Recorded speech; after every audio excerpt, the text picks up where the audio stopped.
We've got a team that's working on getting the steam tram back into commission.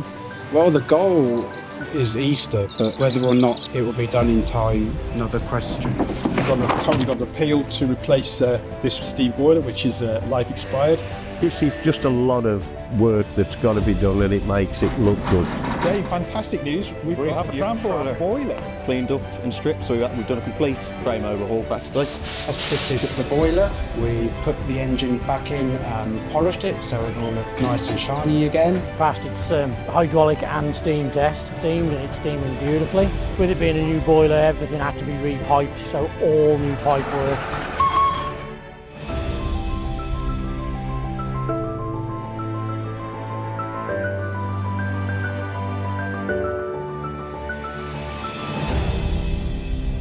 Today is pretty much the final sign-off to say we have finished the tram. Finally, that should close off the restoration for best part of 6 years of work, and should see it finally return to service fully. Gradually, every weekend we've been putting more and more back on, but today is the final. It's all back together. Come and have a look, and to finish it off, give it a nice renaming ceremony.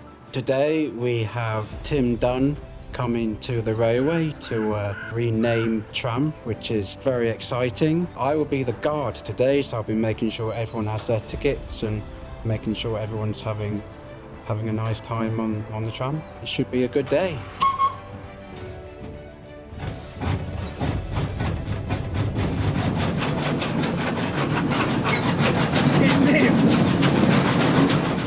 Well, I've been invited down to the railway today to have the thrill, actually, and the privilege of unveiling the nameplate of Thomas Telford, the Telford Town Tram, and rededicating it so many years after the Reverend Wilbert Awdry first did it, and also just to celebrate the work of the volunteers who have so lovingly restored this little machine.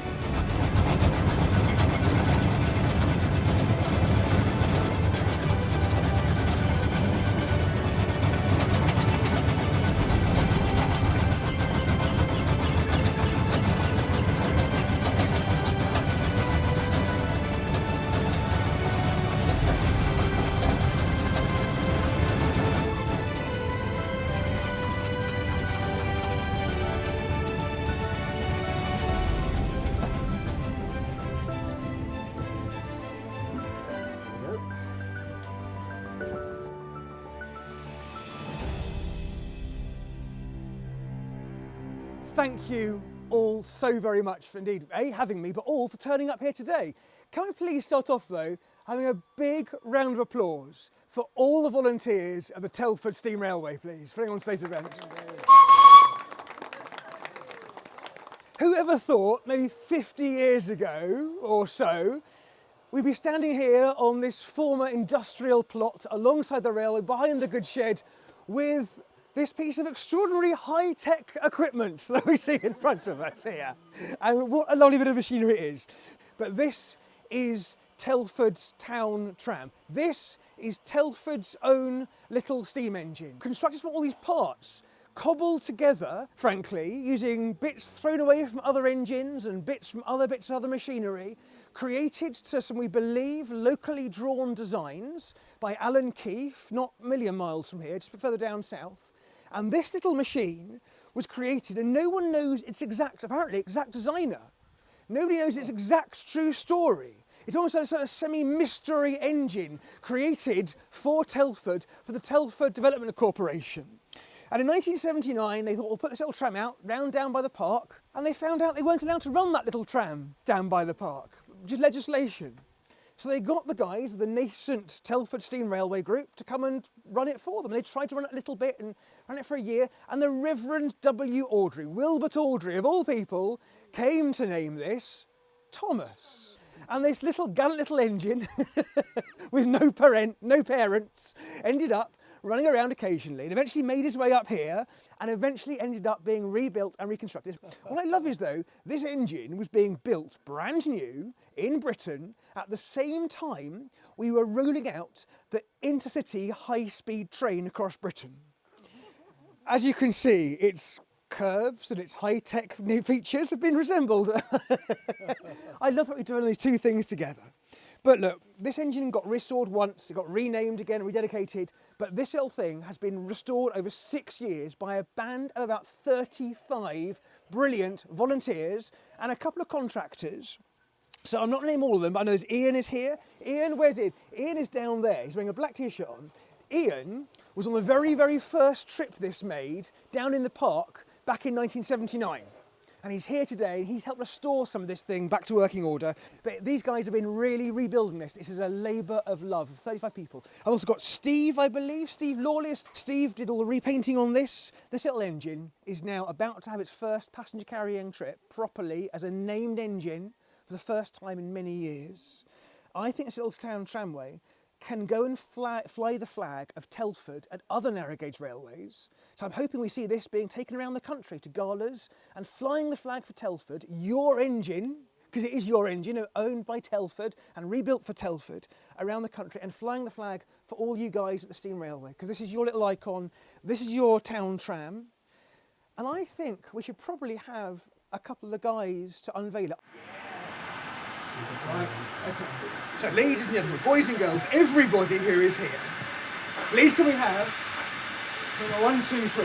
1, 2, 3. Yeah!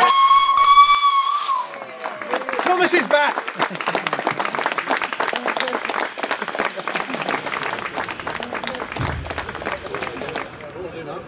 Release the handbrake.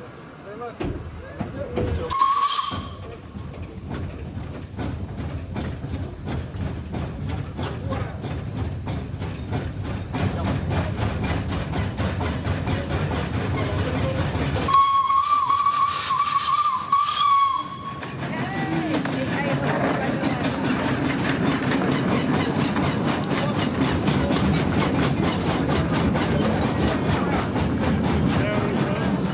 Never driven anything quite like this in my life because of course you're driving it sideways, which is a unique position to drive in usually for a steam locomotive, but again it's a strange thing of it's reversing to go forward, which is a bit odd as well.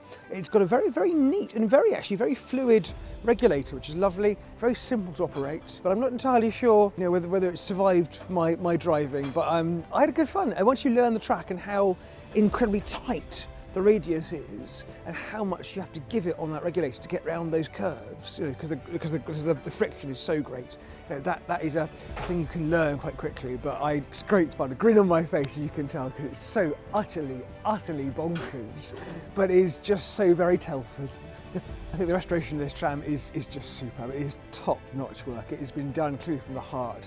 It looks like it used to, except it looks better, I think, than it probably ever did at any point of its life before, because it is so unique, so unusual. On a single cylinder, I mean, it shouldn't work, but it does. You can feel it right the way through, but everyone is delighted, and it just brings so many smiles to the passengers' faces. So here we are at the end of the day, and to say the least, it's been a successful day. It's been certainly very busy, it's been glad to see a lot of people, and it was certainly a pleasure to have Tim Dunn on site to rename the tram. So as it stands, we've worked on this for the best part of 6 years. I was one of the members who originally stripped all the boiler out and got it prepped for its original inspection when it got failed. So I've been here pretty much from start to finish with it, and to see the progress and the work I've done as well as all the other members, it's been fantastic to see the progress, and certainly I've been glad to be a part of. We're all very proud of all the members who are involved in the restoration, and to say the least, I think collectively as a membership we should certainly be very proud of what we've done. It's a real joy to see the tram running again after so long. It puts smiles on people's faces, and they enjoy coming along and having a ride on it, which is good to see. There's a lot of potential future plans, certain things we want to change and mod, let alone do we just keep it here. We've had history with this before of going off-site to different railways, so we are looking potentially, if anyone is interested in inquiries, you never know, which I certainly think would be a sight to behold, to get it out on some different rails. This could become, I think, maybe an ambassador for Telford in the future. So maybe, and my hope is, I will see this around railways, 2-foot gauge railways around the country, or even maybe beyond, where it could be, I think, an incredible draw, selling the Telford Steam Railway as a marketing thing and selling the town of Telford. I had a chuffing lovely day.